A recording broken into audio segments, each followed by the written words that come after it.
What is going on, everybody? Welcome to another week of Summit Coffee Club. Every Saturday morning now, we know how stressful being a leader, trying to accomplish some amazing things are, being a business owner, and we're about to talk to one today, a good friend of mine, amazing human being. But before we bring this individual onto the stage, how's everybody doing? Did we have a good week? Did we have some wins? Did we accomplish what we wanted to accomplish? Did we over-accomplish things that we wanted to accomplish and now we're a little bit worn out? So you need to join us to distress a little bit. And that's why we're here. We don't want this to be a stuffy webinar. We want this to be fun. You're hanging out. We're gonna have a fun. We're gonna do a fun little exercise today that I think will. I don't know what it's going to do, to be honest. I'm not going to give you some introspective bullshit that I think this is going to accomplish, but it's going to be fun nonetheless, and we have somebody amazing to do it with. But before we get into it, I have a few announcements. We're bringing back one of our podcast segments, that is the Summit Startup Success Series, but we're going to be doing it live this time, and it will be live every. Adrena Sears will correct me if I'm wrong, but I believe it's going to be live every Thursday evening at 8 p.m. Eastern, where we interview founders of, whether they're currently going through the startup phase or they've been through the startup phase. Ron was actually one of our inaugural guests on it, and we picked their brain, what was like going through that startup stage, experimenting, trying to figure out what's going to work, how do we sell it, how do we go to market, will people even want what we're making, and pick their brain and kind of hear it from them, what they define as success and what it takes to be successful when you are building something from the ground up. Then obviously we have our Founders Focus live every Tuesday right now with John Duffin. That is Tuesday at, I believe, 7 p.m. Eastern. We break down some case studies sent in by you and break those down, give our opinion on it. And again, have some fun, take away some valuable insights into some of these case studies, whether you're in this specific industry, you're running this similar business as what the case study is ensuing. You'll get a lot out of that one. That one's a lot of fun too. And then obviously at Summit Coffee Club every Saturday, 9 a.m. Mountain Time. That's where I am, Mountain Time, but 11 a.m. Eastern. And then if you want to, we have a newsletter that just relaunched, revamped, thanks to the amazing Adrena. If you want to keep up to date with all the shows that we have, our podcasts, we have our two podcasts, Voices of Impact and Summit Chasers podcast. Keep up to date with those and all the other shows and the guests that we are going to be having on some of those shows. And obviously valuable takeaways for businesses, business owners, and how you can make your business more successful with sound business foundations. And then big one is our Young Professionals Leadership Summit. It is October 19th in Toronto. That is a live event. We just got an amazing speaker, has something to do with the NFL. I'm not a huge football fan, being Canadian. We have the CFL, and it basically looks like high school students playing football compared to the NFL. But we have some really cool announcements. We have some amazing speakers. We have an amazing lineup. We have an amazing curriculum for that one. It's going to be an amazing event. So get your tickets for that at yplsummit.com. But to the matter at hand, we have, this is a guy, again, he's been on a few of our shows. He is the cold plunge king. Don't ask what I had to do to get this picture, but he's the veteran. Obviously, you can see in the background, he's a veteran of the United States Marine Corps. And he is a founder of Builder Comms. He's an amazing dad. He's from the construction industry, so he's hard-nosed. He tells it how it is. But welcome to the show, Mr. Ron Nussbaum. Man, it is great to be here. Yeah, great picture, man. I actually have to replace my cold plunge. It sprung a leak and I Oh had no. to throw it away, so I got to get a new one. That's just one of those inflatable ones, right? Yeah, yeah, Yeah. Those. How long have you? Are you still cold plunging? yeah. Well, as soon as I get a new one, like I said, Oh, I had to get that's still not okay. yeah, I had to get rid of that one here not that long ago. I mean, best $100 I've ever spent. And it'll be the best second $100 I ever spent. And one day it'll be the best like 10 grand I spend when I get a real deal one where I have, some space to put one. Those inflatable things are awesome. For what they are, like I just fill it up and we're in North Carolina. So I Mhm. add ice to. I keep it in my garage on a concrete floor in the shade, so it stays pretty cool. But then I add ice to it before I get in there and get it even colder. But in the wintertime, it's pretty cold. Uh, Yeah, that's wild. So they have the cold plunge community. I don't know if it's actually a community, but the cold plunge activity, it's come a long way. Because I remember like when I was competing in sport and I was fighting or doing CrossFit or strongman or whatever it was, like you just had like basically like troughs. Like troughs that cows and horses would drink out of, and you filled it up with water and ice, and then there you go. But now they have ones where they have a pump and they keep the water moving, so you can never get that like that warm shell of water around you. So you're just constantly getting hit by the cold water. That's intense. yeah, that's why I say like it'll be the best 5-10 grand I spend when I buy one of those when I have somewhere to go with it. I've been to Tractor Supply and looked at Mm, the horse troughs. You just got to have room. You got to have some room for some of that kind of stuff. And being yeah. that we live here on the beach, I have all this crap in my garage that I have to work around. So a cooler full of ice and that insulated tub has worked out well for me. I can buy ice here so cheap on the Yeah. island, huge bags for like $1 a piece. So uh, it's been awesome. I mean, I highly recommend it. I think if you're not cold plunging, I don't know what to tell you. Like What are you even doing? yeah, Like, what are what's you the doing? Like point? right now, I know like I need to be doing it right now because like Mm, I'm training hard. I got a lot going on and it's like to me one of the best things you can do in the morning. Like if you mm, start your day off by doing something extremely hard mentally like that, like it's not hard by any means, but it's mentally hard. Like mm, getting in there, sitting in there is hard.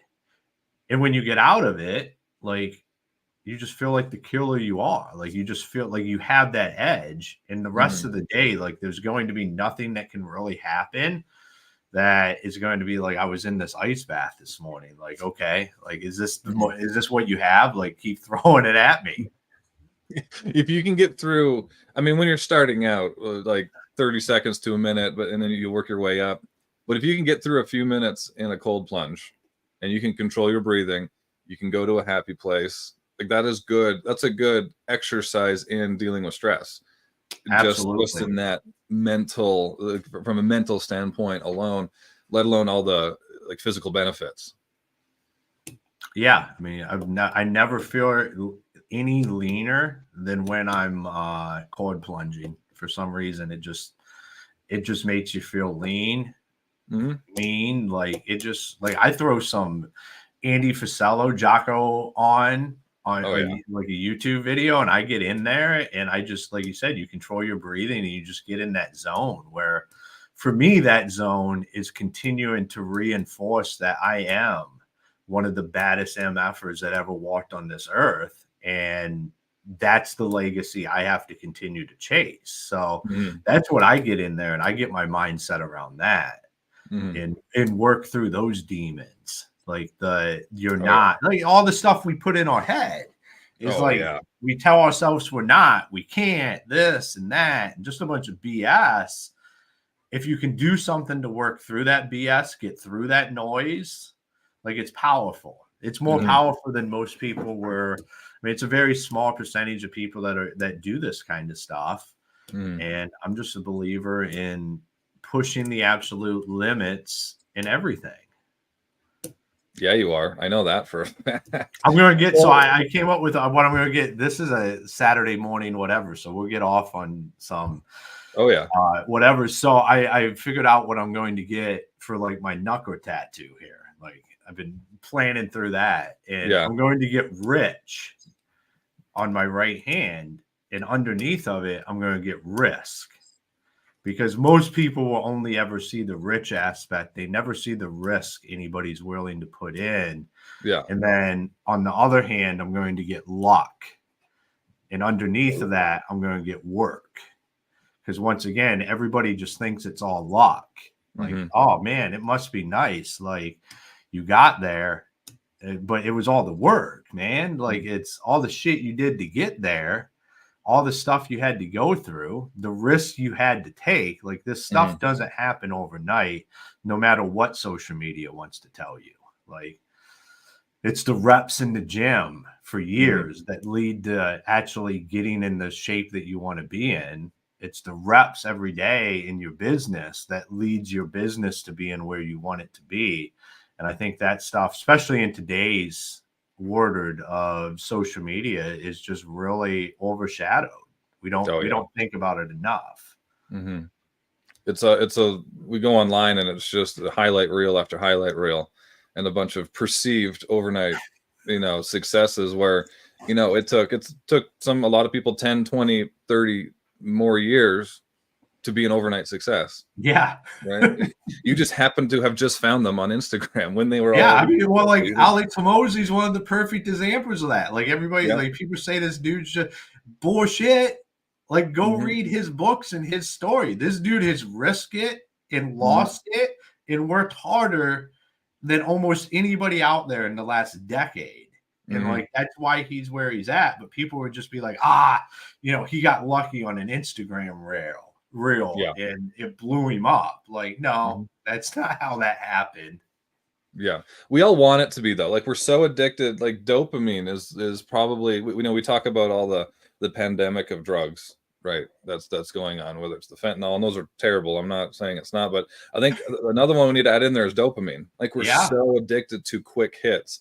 I need to get successful tomorrow, and I expect it. I deserve it, right? It should happen, and then we don't happen. It's like, oh, why me? Oh, I'm not as lucky as Alex Hormozi, or I'm not as lucky as Ron Nussbaum, or whatever it is. I had a great conversation this week about a couple with like, so I know some people that are highly successful, have fantastic lives, have created the dream they wanted to dream, what they dreamed, but now they're so caught up in trying to figure out how to be an influencer. Like it's controlling their life. Like they've lost, not that they've lost, like they have a great life. They have built what most people would love to build, but they're so consumed and focused on how do I go viral that it's like, it's a put off. Like, it's like, how, like, what does that even matter? Like, why don't you proven that you can chase your dreams down, build fantastic things? Like, I guess everybody's chasing their own things, but to me, like, that's not something that necessarily needs all your energy and all your whatevers. If you just continue to build and then publicly start to build, I believe it would naturally happen. Like with what you're building and what you're doing it publicly. So you have this track record, you have all of this stuff.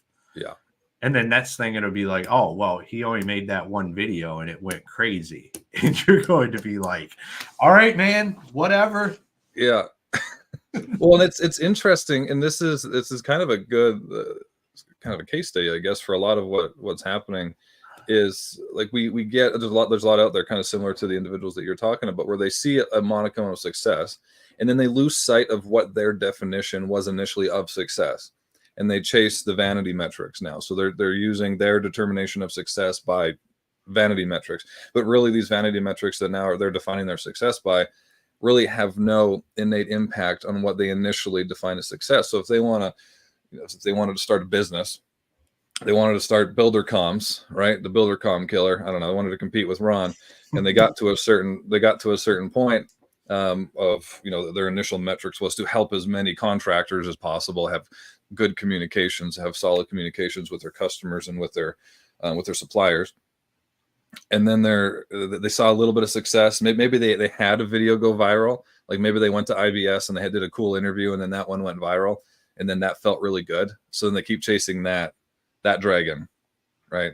But I think a lot of people who were born in, like, I mean, I wasn't born in the 70s or 80s, but they understand the concept of chasing the magic dragon, right? So you take a drug and you're always trying to chase that initial feeling. It never happens again, so you keep chasing it and you get down the rabbit hole.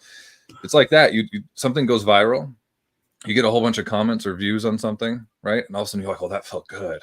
I want that again. So now that they've lost sight of that metric that they define their success as early on, and they have this other thing, this dragon that doesn't actually define success. It just defines, I don't know, you had a cool video that went viral, right? It has nothing to do with. And then you know, the next step is they're on OnlyFans. So I'm just kidding. Well, I don't know. I mean, I guess It's the next step. That's the only next step. Yeah, right. It's the only reason anybody builds any social media is to hit OnlyFans. But I mean, does it really feel good? I get stuff that gets pumped up out on YouTube from the Construction Champions podcast, and yeah, I don't necessarily does it feel good? I mean, I think reach is what I'm always thinking. Like, yeah.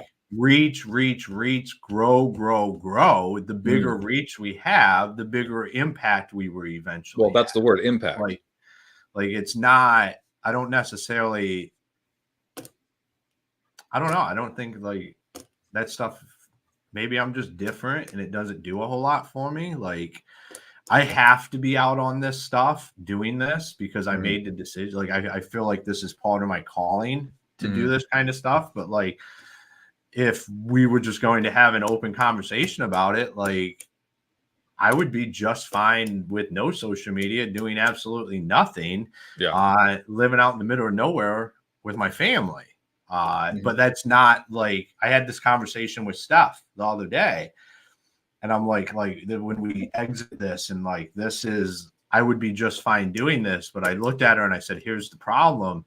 Is like, that's not God's calling for me. Like, this is the bridge to get me to the next thing, where we really start to have a huge impact, and that's going to need me to be more out in front than I already am, and be out doing that kind of stuff. Even though that's not necessarily what I want to go do, I guess. Yeah, but you gotta follow your heart and where you feel like you're called, and you can go do amazing things. I mean, it's why we're here with Builder Comms. Like, I didn't have to leave my gig and, you know, go start up this company and go do all this. I felt like this is what I was supposed to do.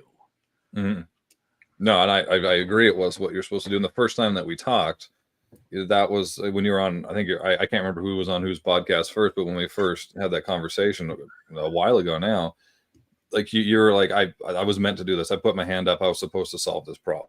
Like, I was supposed to be this guy. And social media is just a tool to accomplish that. It's a megaphone. That's what it is. It's not something to define your success by. It's the impact. You hit the nail on the head with the word impact.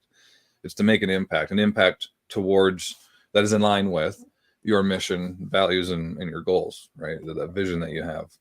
And then it's just when people get lost to that, they get lost, right? And then that shifts a little bit, or they just lose sight of it.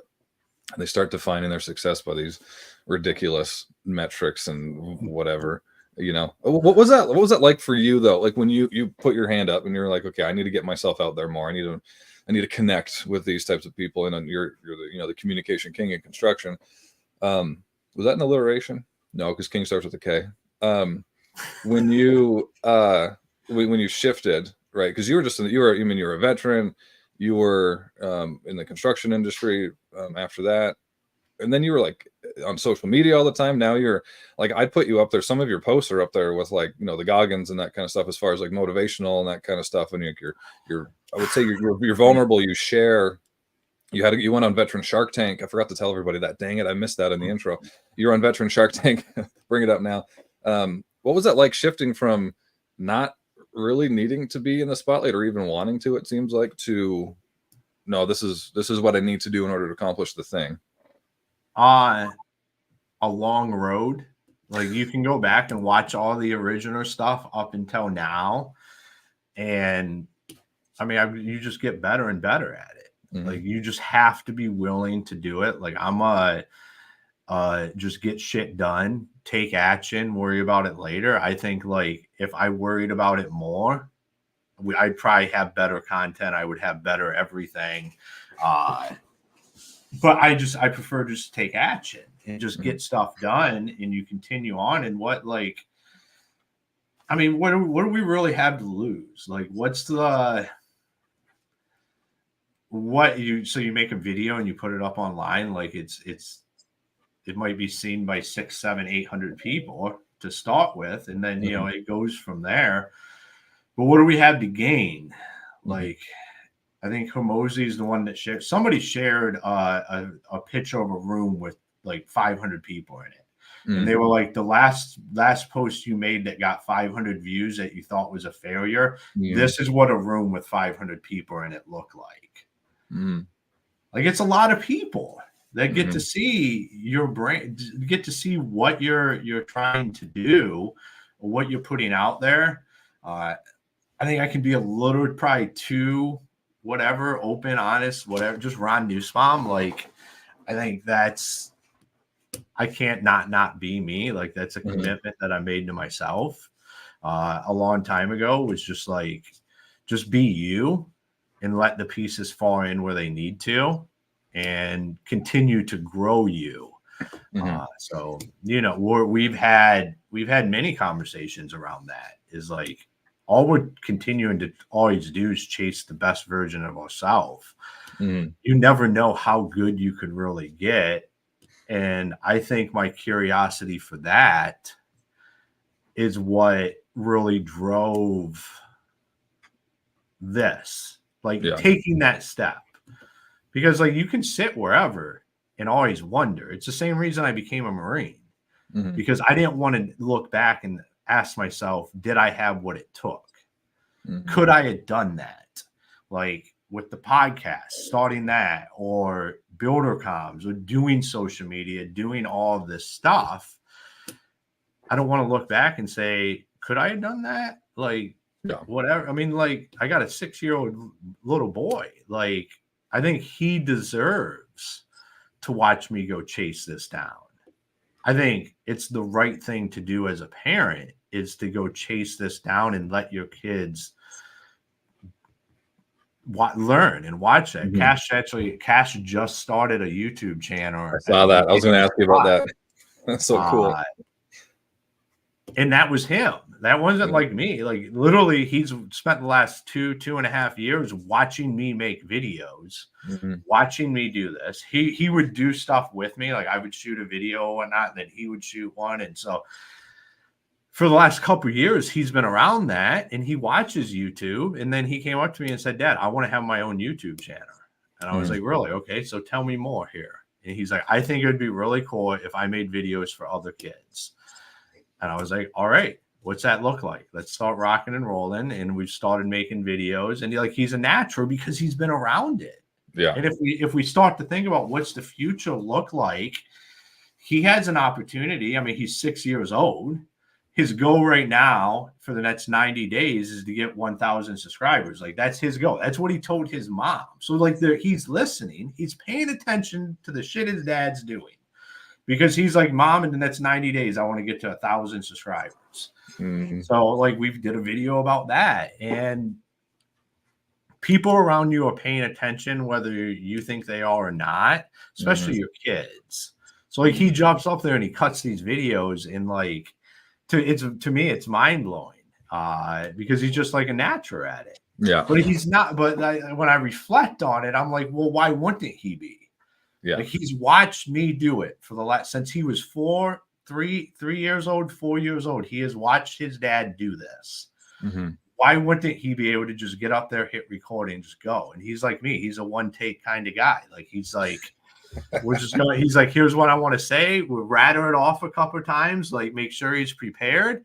Hit record. boom, bada bang, done. He's like, edit it and post it. Like, let's do it.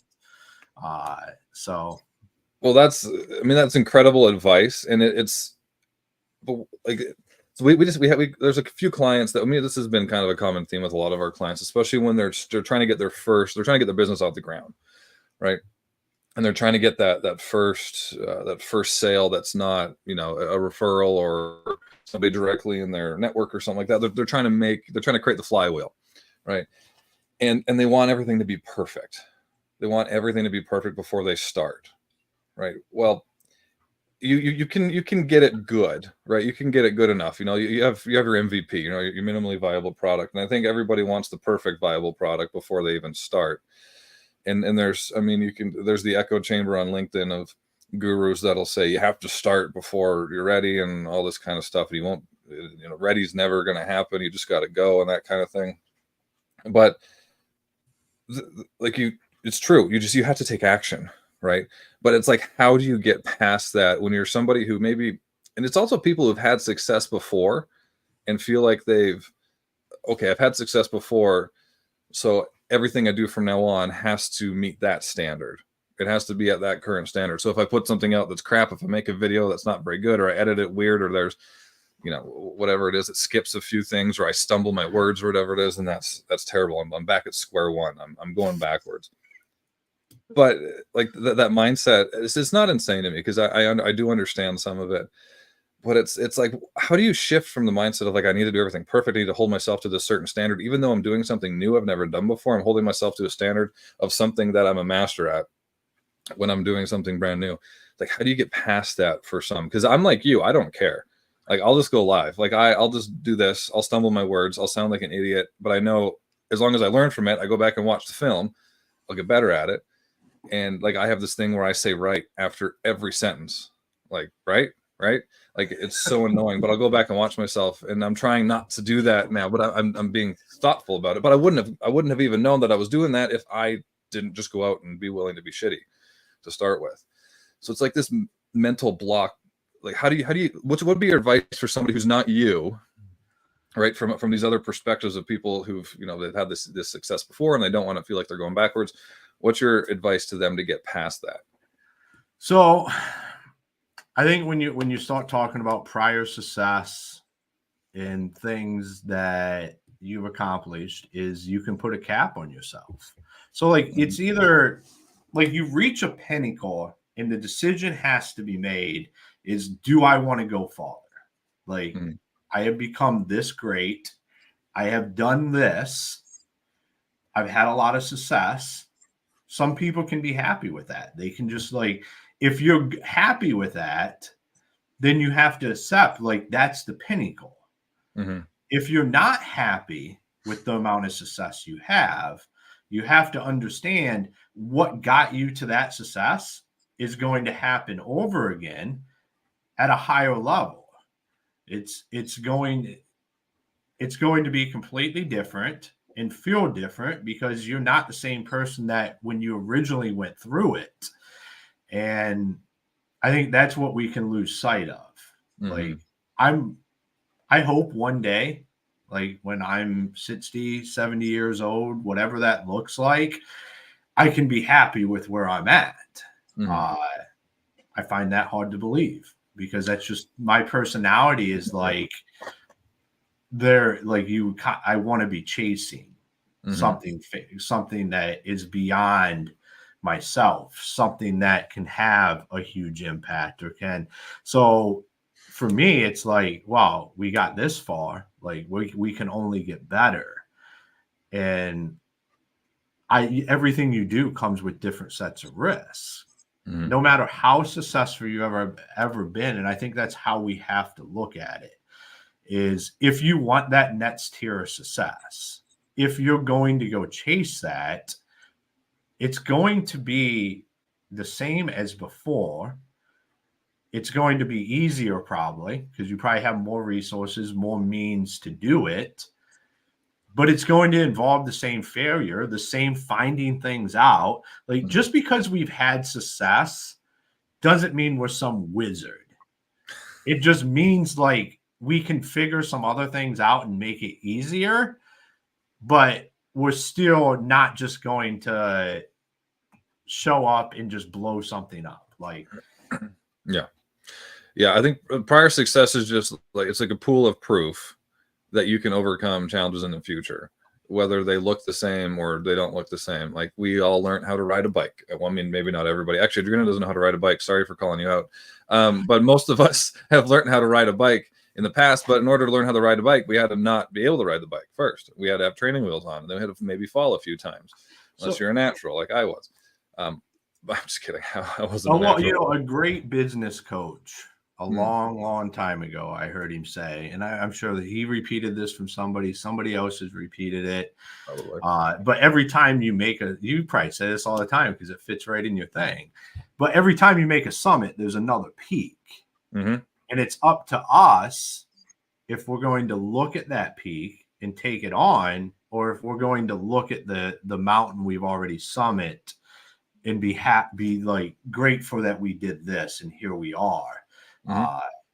Because typically to go to that next summit, to go to the next peak, what do you immediately do? Mm-hmm. Is you step down. You have to go down. Yeah. Like you get off of that summit you're on to go down to get back on the trail to take on that next summit or the next peak or the whatever that is. Mm-hmm. So like that's how it works is once you've reached one pinnacle, you're probably going to have to take a couple steps down in order to take that trajectory right back up. Mm-hmm. Yeah, but next time you have all the skills that you develop from climbing this one. Yeah, So it and might it not look makes the that same. climb. It makes Yeah. the stepping down's the hard part, I think, for people is what you're talking about is like how do you have this amount of success and understand that there's going to have to be some failure and some humble. You're going to have to be humble about this to be able to step yourself down. So then you can take on that next summit with all the skills that you already have. So that's a personal decision people have to be willing to make. Is like, am I good where I'm at with the amount of success that I've created? Mm-hmm. Or not even success, impact. Like, have I created enough impact that this is where I want to plant my flag? Or do I want to say, this has been amazing, pack my flag up and head on to the next summit with the skills that I already have, knowing that the climb's going to be easier, but the getting up and going is going to have some pitfalls to it. And I'm probably going to look stupid, but when I get to where I start going back up again, is I'm going to be able to outrun everybody because of what I already know. Mm-hmm. Yeah, exactly. And so you had a good one thing that you mentioned was a coach and coaches and mentors. And I mean, even whether they know that they're your coach or your mentor or your teacher or not, it's good to find those people and kind of use some of their, I mean, obviously it's outside perspectives are important. Being able to call you out on your shit is important. But also that's just another pool of proof of success can be accomplished in that specific place when you are working with somebody and that can kind of, again, like see your decisions from an outside perspective, which kind of shifts us to another topic that I'm going to use to segue into our little exercise that we got. But finding a mentor and a coach, it's huge, especially when you're trying to accomplish something you haven't before. When you're trying to climb the summit of a mountain you've never been to before, you've climbed summits, you've climbed mountains full of ice, but this one's a jungle, right? I need a coach to help guide me through that. And running a business is similar to that. Growing your career, or one of the most stressful things I've ever done is I had to make an old fashioned for my mother-in-law, and I'm kind of intimidated by her and scared of her. So I could have used a coach at that moment and how to make the perfect old fashioned and impress her. But for you, who has been one of your biggest influencers or teachers, whether they know it or not, as you were building it, specifically when you were building Builder Comms? Man, I know there's a few. Yeah, I mean that's a fantastic question, and there's a lot of people that I follow that I think so. When you're doing anything, like you said, getting around people that have been there, that have done it. So I mean, it started out with just regular business people getting around those. Like I'm a Grant Cardone guy. I've been down to Florida. It's I believe in the 10x mentality because that's always chasing something bigger. No matter where you're at, you can always 10x it. Yeah. But I what I do is then it went to software, and then it went to construction software, and finding the experts. It's like what we were talking about before. Is like my I guess I'm humbled enough to know like I'm pretty shitty at a lot of different things, and I'm really, really good at like being Ron and taking action and getting shit done.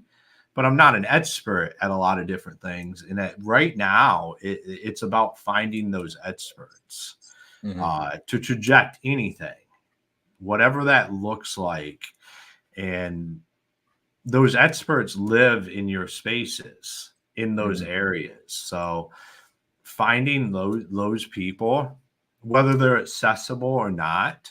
I've tried to get around some people that are not even, you can't even get around them. Like, it's a crazy world we live in. When you can go to a conference and meet a guy that sold his construction software company for over $300 million to private equity, and you do not know who the guy is and have never heard of the software. Like there's those kind, like that's just the world we live in. Like that kind of stuff happens, and it's about figuring out how can I get connected with them, or how can I bridge the gap with these people that have been where I want to be and continue to head there. I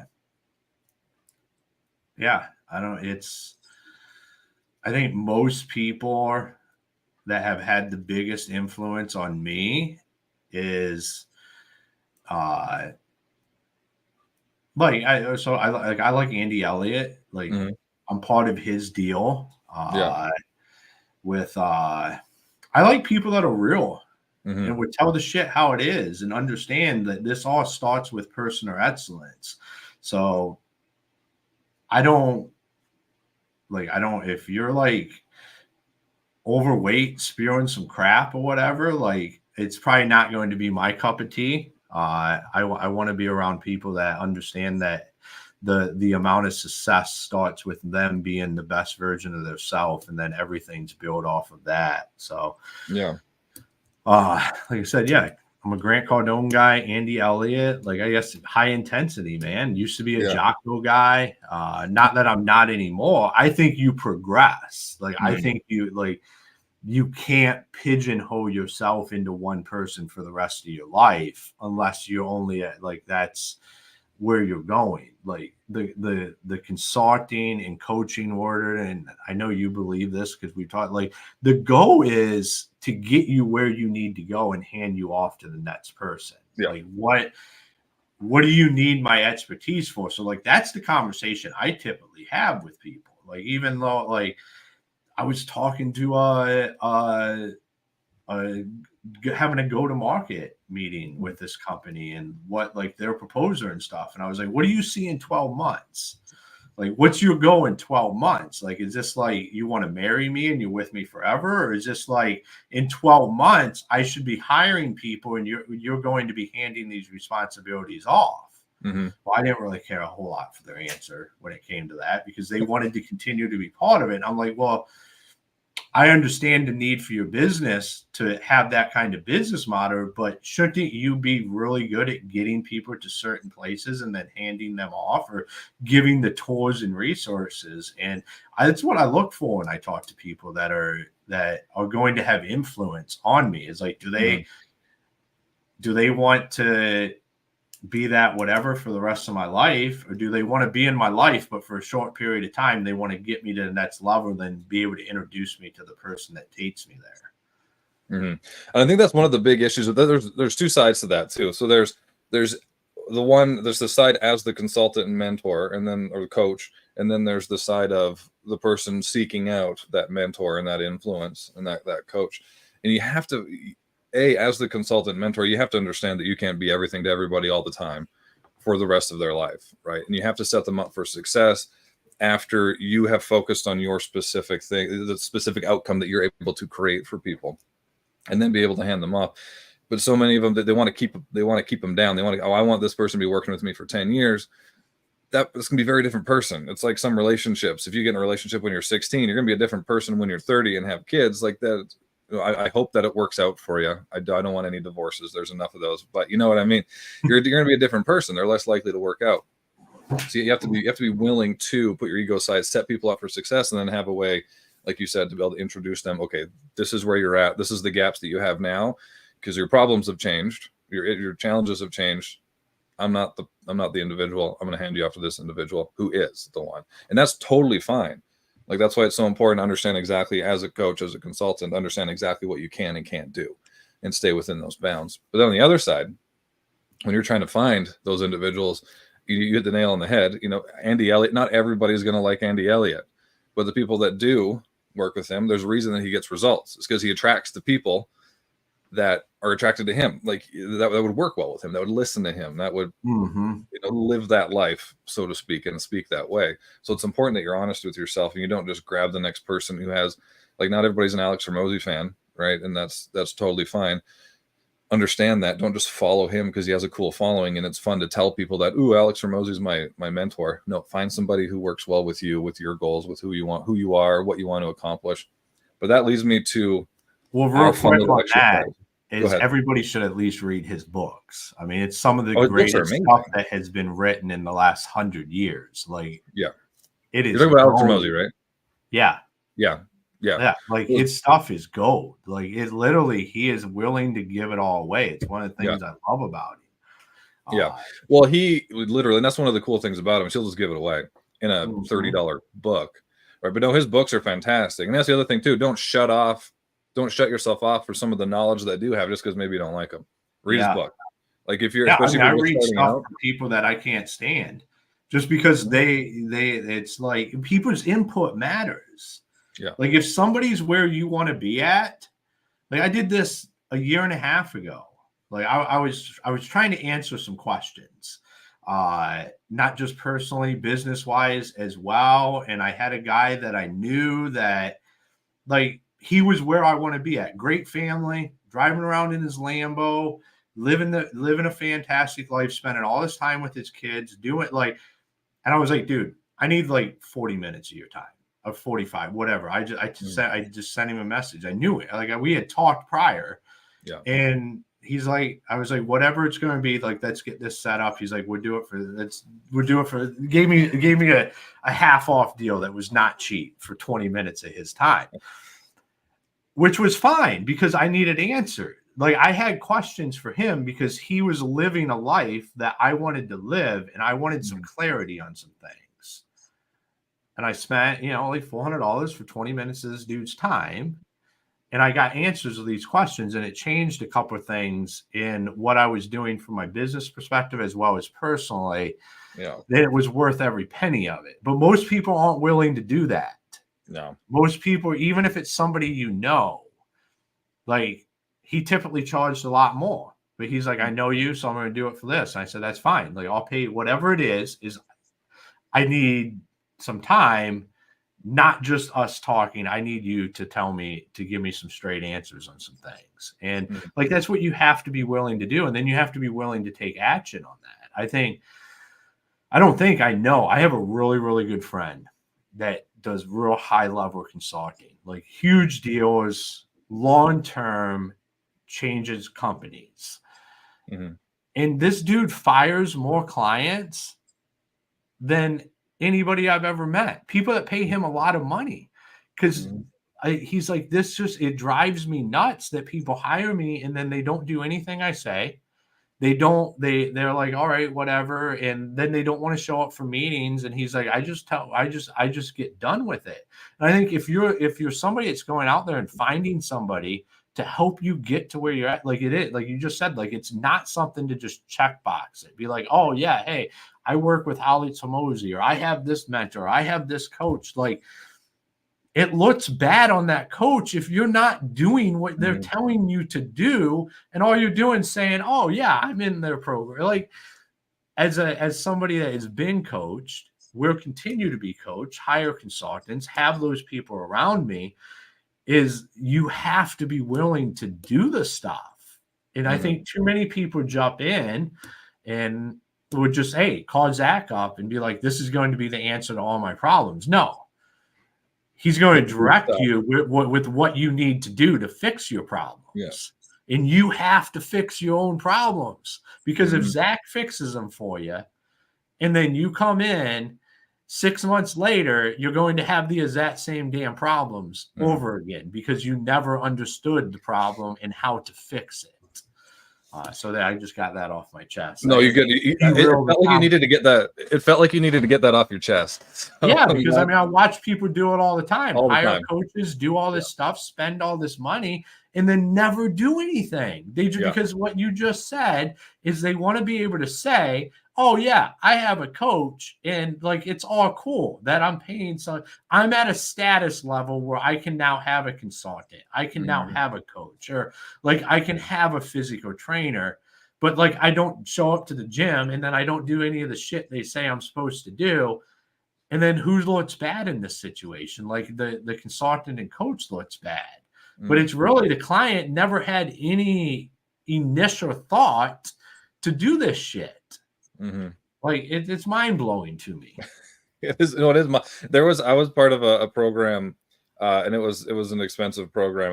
It was paid for me, but we were on a call. So every month we'd have a call. I think there was only 12 of us in the room, and we had to read a book. And then we'd come and we'd do like an initial, like, what were some of the case studies that you found interesting? What are some takeaways? What actions are you going to take based on what you learned from the book? And one of the guys in there, he clearly like he didn't read the book and he chat GPT'd the book. Like it was so obvious. And this was like early on. It was maybe a little bit over a year ago when chat GPT it was on like 3.0 or something like that at the time. So it was still very robotic. So it's so obvious. And this was like it was definitely a 5-figure. I'm counting the zero. It's like it was a 5-figure a month investment. And the guy was just like, I can't have that. I need people who are dedicated, who are going to take action, who are going to follow through. I can't have this stuff influencing these people that are already here, that are putting in the work. And he just kicked them out. So it's for that's part of the accountability though. Like as a coach, if we're getting into that for 2 seconds, you have to be willing to do that, even if you're just starting out and you're like, I could really use that, extra money. It's like everybody else in that group. If we're having a group call, everybody else in that group, right? The culture of that is so important. You have to protect that, right? Because that person who clearly ChatGPT'd it, everybody knew it, and they're going to be influenced by it, and they could maybe only read half the book next time, as opposed to reading the whole book and getting some actionable takeaways, right? So you have to be careful with that. And same thing with your bosses. You can't innately pick your bosses, but there's this, the meme that's going around everywhere that everybody's resharing, especially when I see it on LinkedIn all the time, where it's your boss or your manager has a huge impact on your career. Make sure you choose wisely, or as a leader, make sure that you take that in consideration for your life. You've seen that one going around? No, I don't think so. So there's anyways, it's basically that like your boss or your manager, that leadership role has more of an impact on people's lives than their parents do in some cases, right? So we're going to play a little bit of a game, and it's I named the game, and it's a very intricate, creative name, and it is what would it be like if these legendary fictional characters were your boss? So kind of painting the picture here for everybody, telling the story, so to speak, whether they're the business owner and you're just coming in as from the ground level, you're in sales, whatever, you make it up as you go, right? I don't care what position you're in. Maybe they're a manager. It's a big corporate company and they're your manager, but what would it be like to work for these individuals? You ready? Yeah. All right. So I think I don't think this guy is fictional, but he is legendary. What would it be like to work for Bob Ross? I think you would be chasing a big vision all the time. You'd be working on something that's a masterpiece. I think he always seems very reserved. So I'm guessing it would be very suggestive, but affirmative. Like, You think? I think so too. this I is think it'd how be you need to stroke the brush. This is how we're going to do it politely, but like with high expectations of you're yeah. going to do that way. I think the high expectations would be there because he obviously is very passionate about what he does, right? And this is one thing that you look for, especially with a lot of like the founders that we work with that are kind of married to their product or service. Like he would be in love. Whatever he's creating, he would be in love with it. And I would be kind of scared if you screwed it up. Yeah, I would be no, kind of scared. it would be a high pressure situation to take one of Mm. those brush strokes. Yeah, because it's so like look at that picture he's right there. Like he's so happy, he's so passionate about it, and it's so beautiful. Like if somebody came in and screwed that up, I think that he'd give you initially would give you a lot of room to be creative because he's a creator. He's an artist. He'd give you a lot of room to be, to kind of expand your own box and your own horizons kind of thing. But I think if he got like, we need to paint this picture, I think he'd be more of a hard ass than we think. Yeah, no, I would agree. I think high expectations, high standards, Mhm. and he can get the job done. So I think if you start going off the rail, he's going to be somebody that's going to grab the brush and get it back reeled in. Yeah. Yeah. I think he'd struggle with delegating. Yeah, especially on like I think with like the creative thing, letting people be creative with their own thing, but Yeah. with like the actual the piece of work or the artwork that's Yeah. being created that his hands are on, like I believe his hands would be the ones that would be on it and somebody'd be mixing the paint for him. Yeah. Yeah. I think he'd struggle to scale. I Yeah, think he'd struggle I to could see that. But that's a hard word to scale. Like, how do you scale masterpiece paintings? I Yeah. get what Well, he'd have he to just did because he had a show teaching people how to do it. Yeah, exactly. He'd have to teach, he'd have to sell like licensing, and then he'd have to like not go volume, he'd just have to go price per product. Right? That's how we'd have to scale. So I like it. All right. That was a good start. Let's see, who do we got next? Okay. Let's go here. Terminator. What would it be like to work for the Terminator? Oh man, I think we would get some shit done. Like, I knew you were gonna go that route. well, I It'd be think so you'd have good. clear direction of what's happening. Mhm. We're kicking ass Yeah. and like performance based. Like the Yeah. Terminator wants results, and like Mhm. let's go get some results. Yeah. What would it be like to get fired by the Terminator? Well, he would just kill you. Like you wouldn't be Like, fired, you you would just die. straight Like up that's one of the problems with working for the Terminator is it's a life or death situation. Like Yeah. Yeah. I think it'd be similar to The Devil Wears Prada. I think he'd just be a dickhead and be like, and in a good way. He'd be very results driven, right? He would know the metrics all the time because he's a robot, so he'd always know the yeah, dashboard. you He'd would have like have to he is know the your CRM. KPIs. Like Yeah, he you is the could not fake CRM. it. Mhm. Exactly. So he would always know. So even like if you're in sales and your conversion rates dropped by like 0.5%, he would know and he would just be there right away. I think he would help though, because later on in some of the movies, he was, he showed that he could develop, a bit of an empathetic soft side. So I think he would know how to coach you. But if you didn't meet expectations though, hasta la vista. Yeah, I guess we have to think about which Terminator is it in the That's series true. because, like That's you true. just said, great point is like he grew through Mhm. the series. Is the Terminator grew? Like if you're Terminator One, the original one, like Yeah, he was like a new manager in the first one, like what most new managers are in the first one. And then he became a CEO later on. Like he was willing to make sacrifices for the greater good, you know? yeah, Yeah, I like it. Beautiful. All right, what do we got? Who do we got next here? All right, let's go somebody a little softer. A little softer. Let's go Fred Flintstone. What would it be like to work for Fred Flintstone? chaos. I think it would be absolute chaos. Well, we got a glimpse of it. If you ever watched the movie with Rosie O'Donnell was in it. She's the only name I remember. John Goodman played Fred Flintstone, I think, but he got promoted and he just gave everybody raises and he kind of became a bit of a dick. So I think if he's just frontline manager, I think he'd keep his ego in check. But I think you're right. I think it would be chaos. I think there'd be extended lunch breaks Well, and I think it's the opposite of the Terminator. Terminator, Yeah. where there was positive growth Hmm. as we moved on. For Fred here, like there was no positive growth. the roars just happened, and like boom, bada bang, here we are. And there was never any. We've all done it. We've all promoted somebody that shouldn't have been in that role, and then we felt the wrath of it because we didn't invest in the leadership to develop them into the person they needed to be. Like, I would just believe that it would be, like you just said, extended everything, no work getting done, in chaos. Yeah. And then nobody knows the KPIs in this situation. Nobody knows. There is no KPIs other than like, are we like, what's for lunch?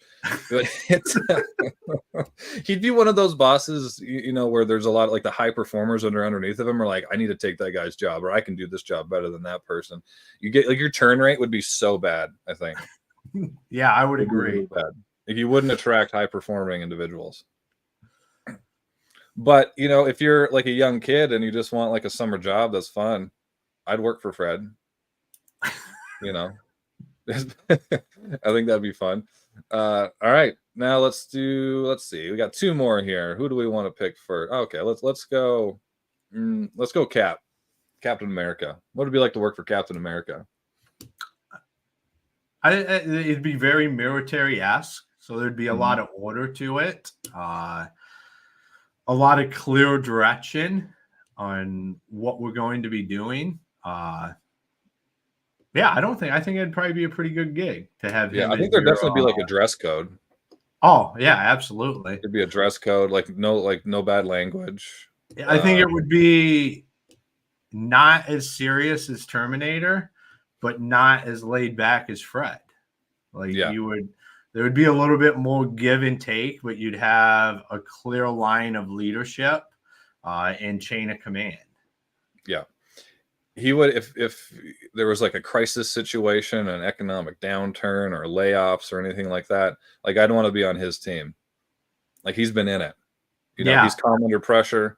He's good at giving directions, clear directions, right? He's good at communicating. Like, he communicates with the Hulk, so he can definitely communicate with like some dickhead in the office, right? Like, I think he'd have that good leadership communication that gave like clear direction, and he'd be that guy that's like so like have the core values everywhere, you know, like the mission statement, like that, like he'd have that everywhere. And then he'd ask like, is that decision in line with the mission? And if the answer wasn't yes, he's like, then don't do it. Let's figure out another way. Like, I think that could be, I don't know.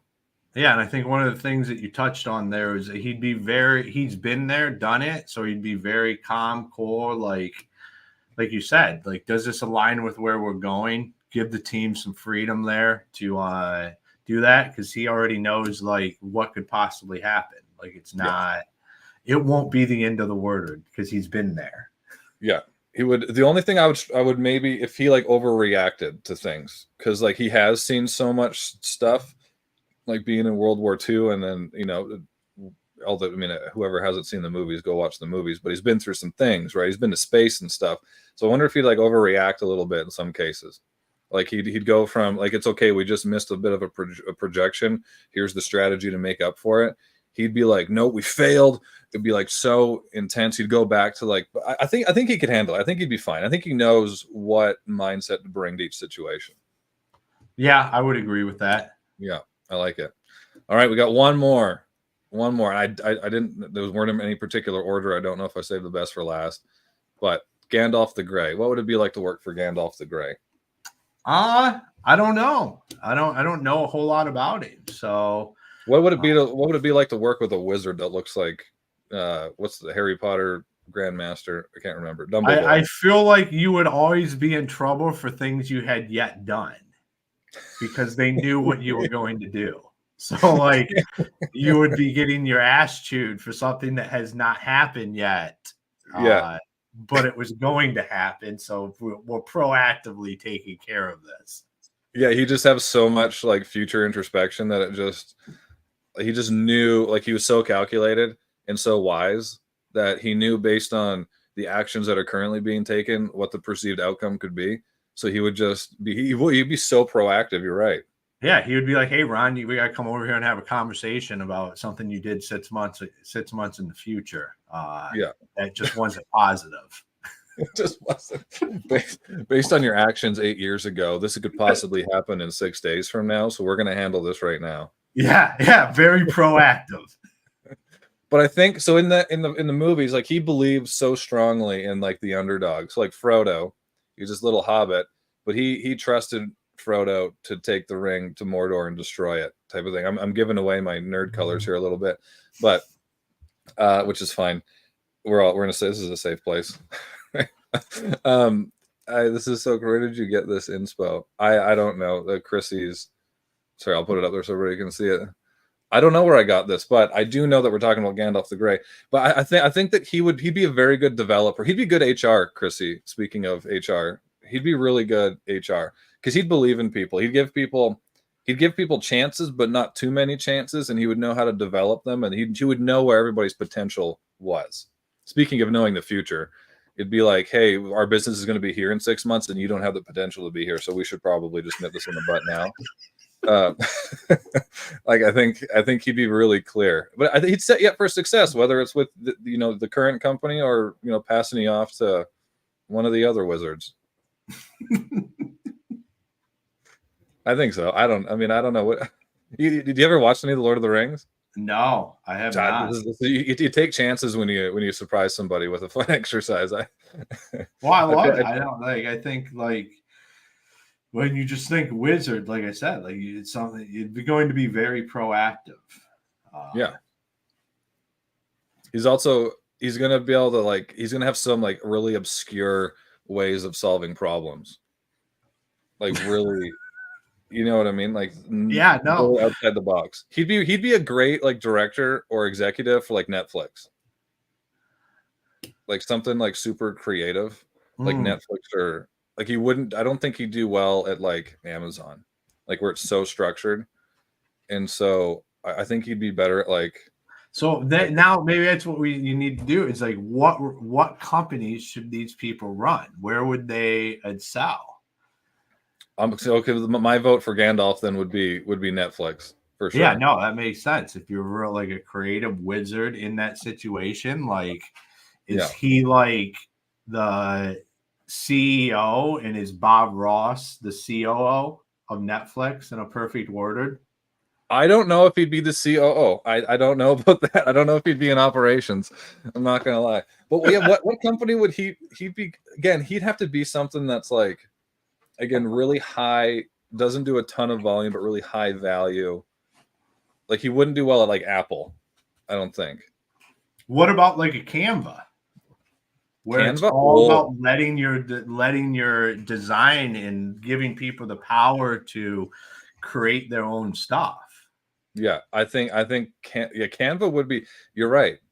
I think so. I think he doesn't. I think he found out early on that he doesn't like to lead people directly, but he does want people to like be creative. So he creates something so other people can be creative, that he doesn't have to interact with them. Yeah. He's more of an on-camera guy than in a meeting kind of guy. Yeah, I like that. All right.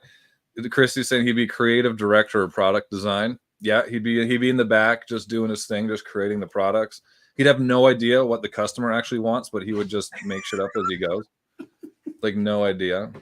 I think Cap would be like I don't know. It's kind of hard just not to just go to something militaristic, but like he would do really well. He would do well at like an Amazon. I think so. I think like something very structured, process driven, mission driven. Right. So I'll be like, or maybe how do you think he'd do it like SpaceX or like Tesla? As like not as like nothing creative, but like I don't know. I don't think he has I think something like a GM or Ford, like something that has a track record that needs something different to really catapult it into the next lot, like into this century. Like, how do we revive that? Has that strong organization feel to it, but needs something fresh. Yeah, I think Jeep. I think he'd do well with like Chrysler and Jeep, like that arm of Chrysler. I think he'd do well. And also Jeep with the whole I think he'd do great there. Totally. All right, this one You know, I don't give him much. Like, he would work? I was going to say in the construction industry, but I don't. He could be like I don't want to. a shop broom guy. A what? Like he could be a shop broom guy. Oh, Like a shop broom guy. Yeah, exactly. He Right. could work at Amazon sweeping the floor so all the robots can move around. Exactly. He'd have like a small team, and there'd just be like people that can't get jobs anywhere, but he's like the second chance kind of guy. So he's like, he'll hire anybody, and they're like, he finds out that they're like stealing robots and stealing stuff off the shelves and stuff, and he's fine. He doesn't care. He like covers up for them, and he's just like, you know what, they need this, so I'm just gonna keep them on board. Like that would be him. Just chaos. Yeah, absolute chaos. I don't know if he'd last long at Amazon with that attitude, but you know, he'd do well at like. I'm trying to think of like a company that's not doing very well right now. there's so many of them. Walmart greeter. Walmart greeter. He'd be the lead Walmart greeter, and he would take so much pride in that. I think. Oh man, he walked people through the store to what they need. He would be an overachiever at that. Yeah, exactly. He would help everybody over 70 with their stuff back to the vehicle. Yeah, for sure. Absolutely. All right, last one. I got a Terminator. I think is Amazon. No, I was going to say the same thing. You keep looking for an Amazon CEO. I think Terminator fits that. Futuristic, like word of domination. I mean, that's how do we just get shit done? That's why Fred wouldn't last. He would be terminated on day one. He would be gone. He would be so gone. Poor Fred. I think that if he was the CEO of Amazon, he would be a $20 billion company with like 3 employees because it would all be automated with like robots. And I mean, that's where they want to go. So like, he's the perfect guy. Yeah, for sure. Like there'd be drones doing all the deliveries. There's already robots now in like the warehouses and stuff. So it'd be even more robots. I don't. That would be bad. Like if he was this Terminator, that would end us. Like imagine like an AI robot took over Amazon. That would be the perfect thing, like company for them to take over to get into all of our houses. Yeah. Just or like deliver a killer robot to everybody's doorstep. Free. Everybody'd be super excited about it. Amazon is giving everybody in the world a free whatever. Yeah, it would be. There's been so many movies based just on that, like Next Gen on Netflix. That was literally that. So, but I think we just solved how it could happen.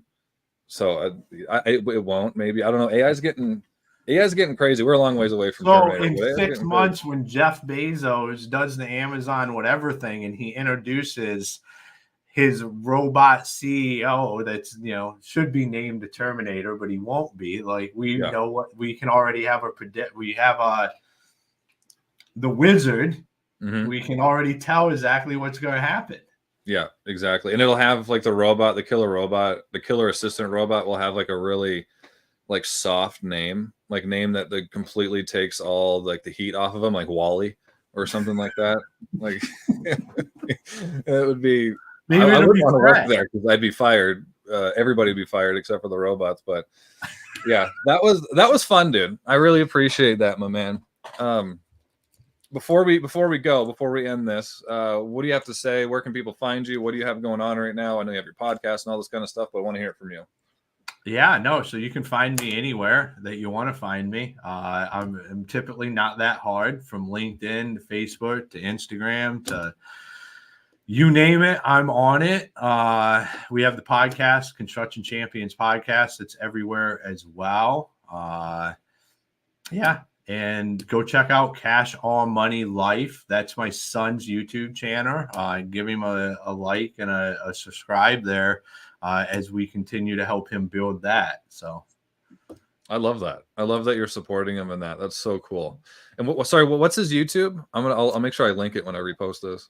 Cash R, letter R, Money Life. Cash R Money Life. That's amazing. That's also the first time I asked somebody where can they find you, and they say wherever you want to find me. It's a little bit too excessive. It's a little bit too accessible. That's what I think. Like I think the same thing. Like, but that's what you have to be. That's what you want.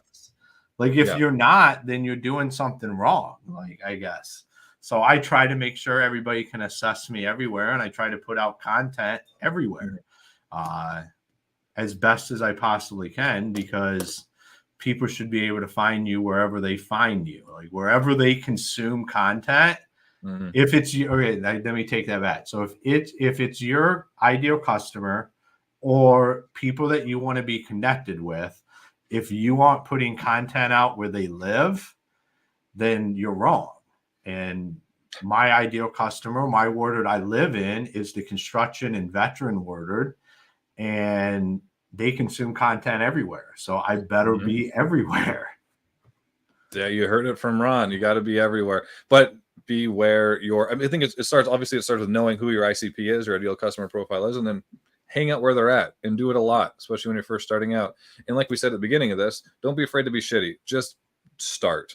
The best way to get good at something is to do it. It's not to read 30 books, hire a coach for no reason, go on YouTube, take all the notes, and then don't do anything with it. That's pointless. That's a waste of your time, resources, and waste of the success that you could be having by now if you just did it. But Ron, thank you so much for coming on, my friend. It was an absolute blast. I think we really picked apart some really heavy issues as far as what would it be like to work with Fred Flintstone. So I appreciate you, Ron, and I'm sure we'll have you on one of the shows here again. But everybody who is here, we actually had quite a few people watching, but we got to get more people commenting, and we'll get that engagement up, obviously, as we keep going. But I appreciate you, and until next time, everybody, keep chasing your next summit. Now the awkward silence while I end the stream.